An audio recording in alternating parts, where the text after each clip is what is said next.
Hello दोस्तों, मैं cyber expert Mohiddun from cyber police station Sonipat Haryana.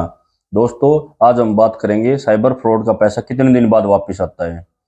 तो दोस्तों, इस पर मैं पहले भी 2-3 वीडियो बना चुका हूँ, आप सब लोगों को पहले भी अवेयर कर चुका हूँ। बट आज भी मेरे पास बहुत से लोगों के कमेंट और मैसेज आते हैं दोस्तों, तो मुझे लगा कि भी हाँ, इस चीज़ पर भी मुझे बात करनी चाहिए। तो दोस्तों, आज मैं आप लोगों को इसके बारे में हर चीज़ बताऊंगा। अगर आप इस चैनल पर नए हैं तो प्लीज़ इसको सब्सक्राइब कर लीजिए और इस वीडियो में लास्ट तक बने रहना भाई। कंप्लीट वीडियो देखा करो, उससे ही आपको कंप्लीट जानकारी होगी, क्योंकि आधा अधूरा ज्ञान हमेशा खतरनाक होता है दोस्तों। ठीक है, अब सबसे पहले बात कर लेते हैं। जब भी कोई साइबर फ्रॉड होता है तो कंप्लेंट के बारे में पहले बता चुका हूँ, हजारों बार बता चुका हूँ कि भाई 1930 पर कंप्लेंट करिए या cybercrime.gov.in पोर्टल पर कीजिए।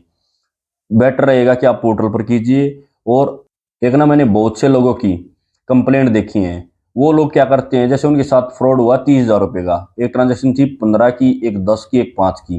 वो लोग क्या करते हैं, सिर्फ 15,000 वाली ही मेंशन कर देते हैं उसके अंदर, बाकी की दो नहीं करते। तो आपको अपनी सभी ट्रांजेक्शन उसमें डालनी है भाई। वो थोड़ा एक लेंथी प्रोसेस है उस फॉर्म को फिल करने का, उसमें पेशेंस रखिए, उसको कंप्लीट फिल कीजिए। जब तक आप उसको कंप्लीट फिल नहीं करोगे तो आपकी सभी ट्रांजेक्शन होल्ड पर नहीं होंगी दोस्तों, और आपका पैसा कम फ्रीज होगा, कम पैसा आपका वापस आएगा। फिर आप बोलते हो कि सर मेरा अमाउंट होल्ड पर हुआ 5,000 रुपये, मेरा गया सर 95,000 रुपये। इस तरीके के हजारों केस आ चुके हैं। तो आपको सबसे पहला स्टेप क्या है, आपको कंप्लेंट बहुत अच्छे से करनी है। स्टेप वाइज स्टेप, हर स्टेप को फिल करना है। उसके बाद दोस्तों क्या होता है, 2 से 3 दिन का प्रोसेस होता है।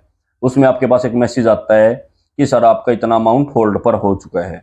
जिन पर जिसमें अमाउंट होल्ड नहीं होता उनके पैसे कैसे वापस आते हैं, इस पर मैं वीडियो पहले बना चुका हूं।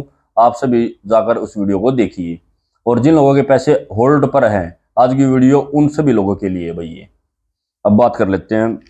2 से 3 दिन के अंदर आपके पास मैसेज आता है कि सर आपका इतना अमाउंट होल्ड पर है, और एक पुलिस ऑफिसर का नंबर आता है, और आपको बोला जाता है कि आप फर्दर इन्वेस्टिगेशन के लिए आप लोग अपने नियरेस्ट पुलिस स्टेशन जाइए, पहले आईओ से बात करिए, उनसे अपॉइंटमेंट लीजिए। हो सकता है वो किसी काम से बाहर हो, वहां जाकर उनको अपने सपोर्टिंग डॉक्यूमेंट दीजिए, अपना आईडी प्रूफ देना, अपनी अकाउंट डिटेल्स।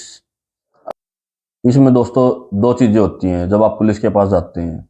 एक तो पुलिस इन्वेस्टिगेशन करती है इसके ऊपर, आपकी जो भी कंप्लेंट होती है। दूसरी बात, जो होल्ड अमाउंट होता है दोस्तों, वो कैसे वापस आएगा, इसके हजारों मैसेज मेरे पास आ चुके हैं, उसके बारे में बात कर लेता हूँ। देखिए दोस्तों, मैंने एक बैंक ऑफिसर से भी बात करी थी, तो उन्होंने बताया, देखिए ये प्रोसीजर होता है। अगर पुलिस बैंक को अकाउंट को बंद कराती है कि उनको इन्वेस्टिगेशन में इस अकाउंट की जरूरत है, होल्डिंग की, तो वही पुलिस के नोटिस से बैंक उसको अनफ्रीज कर देता है। आपके अकाउंट में जो अमाउंट थी वो वापस आ जाएगी, जो होल्ड करी थी फ्रॉडस्टर के अकाउंट में। कोर्ट के नोटिस के थ्रू अगर फ्रॉडस्टर का अकाउंट बंद है या आपके ट्रांजेक्शन ब्लॉक है, तो दोस्तों बैंक के नोटिस देने के बाद ही बैंक उस जो ट्रांजेक्शन थी उसकी अमाउंट को आपके अकाउंट में वापस ट्रांसफर करेगा। अब बहुत बार ऐसा भी होता है कि भाई आप बैंक जाते हैं, बैंक वाले बोलते हो इस अकाउंट में कोई पैसा नहीं है। तो देखिए दोस्तों, अगर जेन्युइनली उस अकाउंट में पैसा है तो हर बैंक में आपको नोटिस बोर्ड पर एक ग्रीवेंस सेल का नंबर होता है, मोबाइल नंबर भी होता है, मेल भी होता है। आप घर बैठे भी अगर उस ग्रीवेंस सेल को मेल करोगे ना, तो और साथ में उस कोर्ट के नोटिस को लगा दोगे। मेरे पास एक राजस्थान से कंप्लेनेंट है, उसके मैसेज आए हैं व्हाट्सएप पर, उसने अपना कोर्ट का नोटिस भी शेयर करा मेरे साथ। तो उस केस में दो चीजें हो सकती हैं। आपने कोर्ट नोटिस दिया बैंक को, अगर उस अकाउंट में पैसा है और बैंक नहीं दे रहा, तो आपको अपनी बैंक की ग्रीवेंस सेल को मेल करना है, और फोन भी कर सकते हैं आप। तो उसमें वो बिल्कुल आपकी सुनवाई करेंगे और स्ट्रिक्ट एक्शन भी लेंगे ब्रांच के खिलाफ। ठीक है। दूसरी बात क्या होती है दोस्तों, जैसे आप नोटिस लेकर बैंक में गए, पता चला उस अकाउंट से पहले ही पैसे निकल चुके हैं, आपके पास होल्ड का मैसेज आया कि उसमें 10,000 रुपये होल्ड है।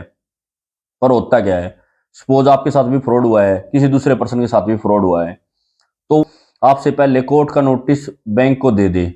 तो देखिए इसमें ये होता है, जो पहले आएगा उसको पैसा मिलेगा। जिसने पहले कंप्लेंट करी उसको पैसा मिलेगा, जिसने पहले बैंक को कोर्ट का नोटिस दे दिया उसको पैसा मिल जाएगा।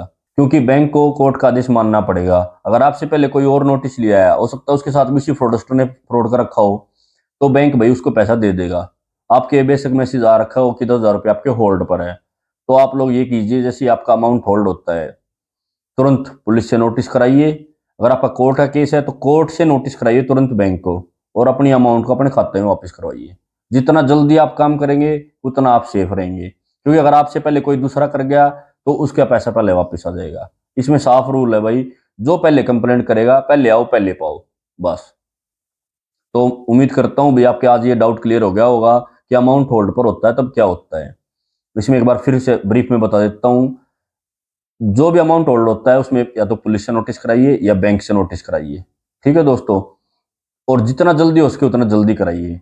और हाँ, बैंक आपको कोऑपरेट नहीं कर रहा, आप ग्रीवेंस सेल को मेल कर सकते हैं, उनको फोन कर सकते हैं, तो आपका सोल्यूशन हो जाएगा।